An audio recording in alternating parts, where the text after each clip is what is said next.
Merci à tous de nous rejoindre sur nos antennes. Plus d'une semaine après le comeback des Donald Trump à la Maison-Blanche, la nouvelle administration américaine a décidé lundi 10 février dernier de la fermeture de l'Agence des États-Unis pour le développement international, USAID, l'une des agences impliquées dans les financements de plusieurs ONG et organisations humanitaires à travers le monde, affectant ces dernières avec plus d'inquiétude à l'échelle internationale. Comment redresser ou même compenser les effets de ces annonces, éviter encore des conséquences désastreuses? Nous en faisons le point sur ce plateau des questions d'actualité qui a l'honneur de recevoir Anne Massengou.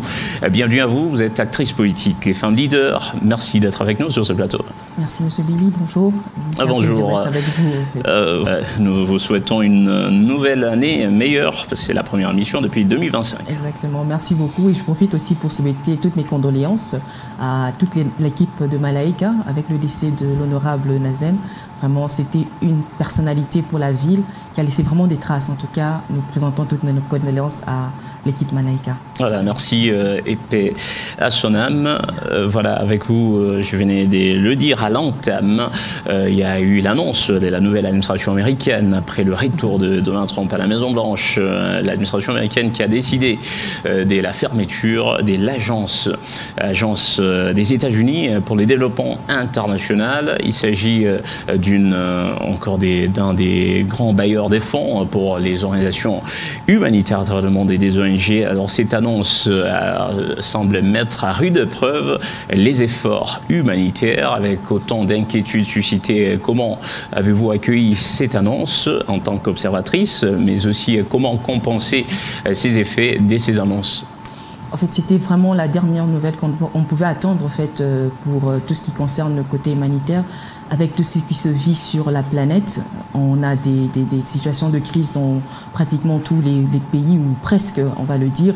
Et donc, décider d'une fermeture aussi brusque ne fait que rendre la vie des populations en fait, au niveau mondial assez catastrophique, et qui demande à ce que nous puissions faire un point très rapidement.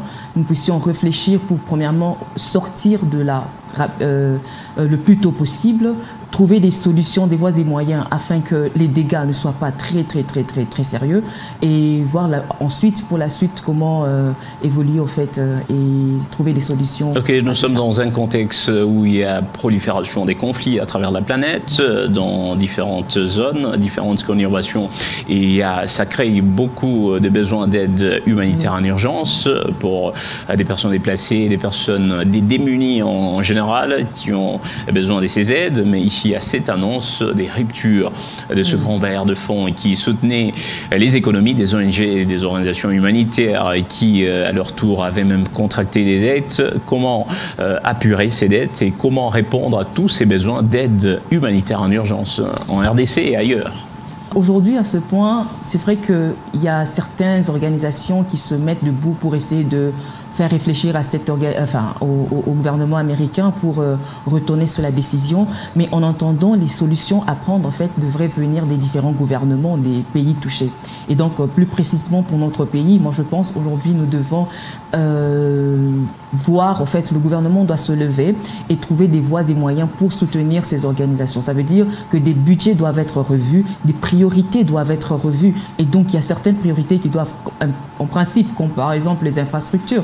Il y a ces zones agricoles qui doivent être des infrastructures qui nous mènent directement aux zones agricoles, doivent être prises en priorité, par exemple, pour permettre qu'il y ait ces échanges. Et parce que lorsqu'on a des échanges, on a de l'argent qui circule. Et donc, pratiquement, on peut avoir non pas des bailleurs de fonds qui peuvent aller au niveau des USAID, non, je ne vais pas le dire directement. D'autres sources de financement, des organisations humanitaires. Exactement. Et donc ça donne une idée de repenser les modalités de financement de ces ONG et autres. Parce que je pense qu'aujourd'hui, les organisations ou les ONG qui avaient des sources connexes, hormis les sources de l'USAID, je pense qu'ils peuvent souffrir, mais pas forcément comme ceux qui avaient uniquement cette source-là. Et donc aujourd'hui, il est vraiment absolument décisif de se dire, voilà, la situation est là, nous devons sortir de là. Et comment le faire? Nous devons maintenant penser à trouver des opportunités comme en termes d'entrepreneuriat. On doit décider d'entreprendre, on doit décider de développer ce que nous avons dans notre pays pour qu'au fait, il y ait des solutions au niveau local et non pas avoir des œufs à l'extérieur. Au niveau local de chaque pays, parce qu'il y a autant des pays qui sont impactés par cette annonce, la fermeture de l'USAID, l'une des plus grandes agences humanitaires au monde.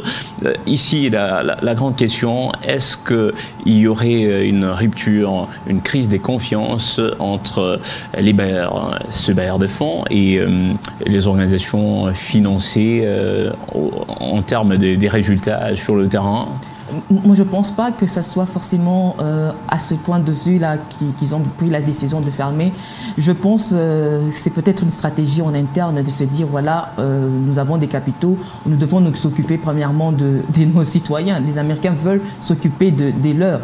Et donc, c'est ce qui doit aussi nous réveiller. Nous devons aussi nous dire, voilà, on doit aussi essayer de nous développer aussi en interne, nous, Congolais, par exemple, parce que je voudrais me limiter au niveau du Congo, bien que ça touche plusieurs pays. Il y a le Nigeria qui est touché, il y a la Tanzanie qui est touchée, il y a beaucoup de pays qui dépendaient de l'USAID qui sont vraiment touchés. Mais là, maintenant, on doit se dire, OK, la situation est telle qu'elle est. Les Américains veulent, au fait, que les fonds restent dans leur pays. Maintenant, nous aussi, nous devons maintenant essayer de faire tout pour que nous puissions développer et avoir des sources en interne afin qu'on puisse, en fait, pallier à ce déficit, en fait. OK, sur ces sujets ou sur ces défis, il y a des structures religieuses suisses qui, ces dernières 24 heures, soit ce jeudi, qui ont manifesté appelant le Conseil fédéral des États-Unis de revenir, si possible, sur sa décision, car estimant que le monde, ou encore des pays plus riches, ont la responsabilité de soutenir les plus pauvres.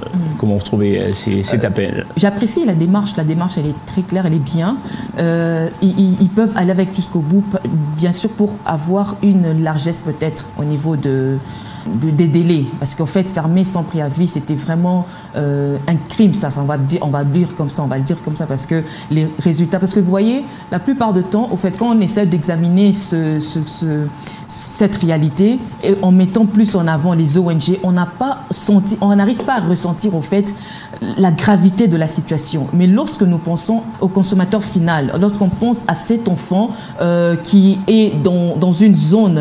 qui sont d'abord les consommateurs finaux Voilà, il y en a plusieurs. Il y en a plusieurs. Il y a des ONG qui sont en train de soutenir, par exemple, les déplacés des guerres. Il y en a plusieurs. Il y a ceux qui sont en train de soutenir ceux qui sont malades. Il y a des gens dans des zones où le paludisme continue à battre son plein, mais ils n'ont pas la possibilité d'avoir les produits. Il y a des zones où on n'arrive pas à accéder facilement, mais ces organismes pouvaient aller parce que c'est ça leur but au fait. Ils pouvaient aller même là où le gouvernement ne pouvait pas aller, mais les organismes, les ONG arrivaient là-bas. C'était vraiment un grand appui. Et donc la démarche de la Suisse est très bien parce qu'au fait, bien sûr qu'il faudrait fermer, bien sûr qu'il faudrait s'occuper des États-Unis, bien sûr il y a tout ça, nous comprenons, bien sûr que nous devons en fait développer aussi nos pays, nous comprenons ça, mais nous avons quand même un partenariat, nous avons quand même eu une marche ensemble, c'est plus de 50 ans, c'est plus d'années, donc on a quand même une marche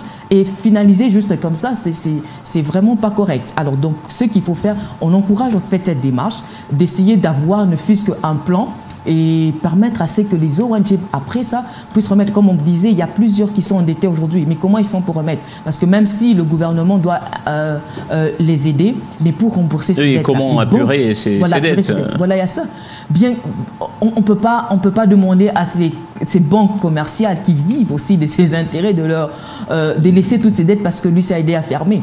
Donc il y a ces problèmes des dettes. Donc, autant des défis. Il y a autant de défis. Donc, c'est cette décision d'essayer de réfléchir, de faire réfléchir le Conseil fédéral serait vraiment avantageux pour se dire, voilà, on peut étaler, on peut aller sur peut-être 3-5 ans pour permettre à ce que les ONG arrivent. Est-ce que vos analyses entreraient dans le cadre de cet objectif des redistribution équitable des richesses planétaires,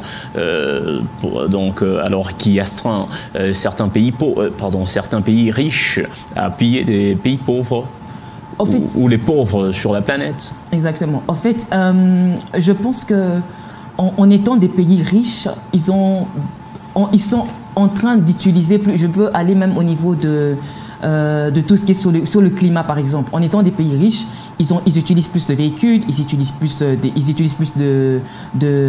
y a tant de choses en fait qu'ils utilisent qui fait en sorte qu'ils sont plus les consommateurs et qui détruisent plus la planète. Ça veut dire que quelque part, ils doivent rendre en fait à la planète aussi la compensation. La compensation. Et cette compensation-là ne peut pas juste se limiter comme ça. En fait, utiliser l'USAID, c'est un peu une sorte de compensation en fait par rapport à tout ce qu'ils font. Mais bon, nous réveiller aussi, c'est pas mal. Si c'est dans le sens de nous réveiller, dire les Africains, vous devez vous occuper de ça, mais ça implique aussi que maintenant nos gouvernements, nos dirigeants doivent aussi prendre des mesures par rapport à ces étrangers. Ça veut dire que maintenant, on ne les reçoit plus aussi de la même manière. Ils n'ont plus les mêmes avantages que nous et qu'ils avaient en fait hier. Ça veut dire que maintenant, on doit prendre des mesures pour qu'ils puissent aussi ne plus en fait se sentir comme les patrons, les chefs, les grands puissances. Ça ne va pas créer le clivage qui serait désastreux pour les démunis encore.